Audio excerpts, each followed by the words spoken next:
all. So we're going to talk about two problems from 6.1, number 55 and 63. Sort of nice because then you got a length one and we've also got an area one. So if you're interested in either of those, we're going to start with 55, which is a question about arc length. And here it says that the arc length of a sector is 100 meters and the radius is 50 meters. Find theta in radians and degrees. So as we talked about in the notes, it's a lot easier to do radian problems. And that's one of the reasons that a lot of you are going to see radians come up again and again in your math classes, even though degrees are just more common.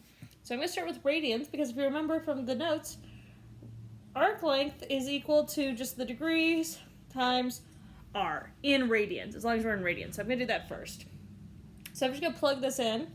100 meters is equal to theta times 50. Divide both sides by 50, so 2 radians is equal to theta in radians. Once I have it in radians, I can either plug it back into the more complicated formula, or what I think is just easier is to convert.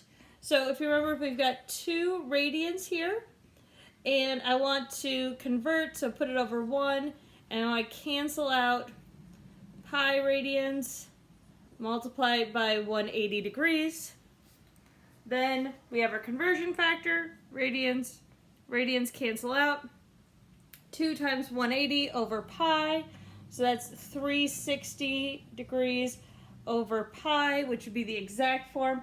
And I think your book, look it over here, says, and that makes sense if I just plug this in, as 114 degrees approximately.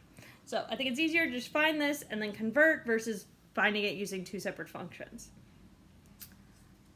Alright, 63 is an area one, and here it says that the area of a sector is 16 meters squared, and that theta is 2 radians. So it's radians again, 2 radians, that's fun. And so then we're going to use the formula that says area of a sector is equal to 1/2 theta r squared.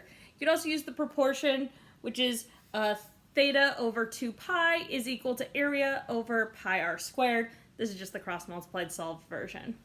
So I'm just going to plug this in. I get 16 is equal to 1/2 theta, which is 2 times r squared. The 1/2 and the 2 cancel out, so we just know that 16 is equal to r squared. So then r is equal to 4. And since area is in meters, so is the radius. So hopefully these helped. There's a couple different ways to solve all of these problems. I just showed you the one that I would use. If you have other questions that you see that you really are still confused on and you want to nominate those, please use the form and I'll keep checking back later in the week. Bye.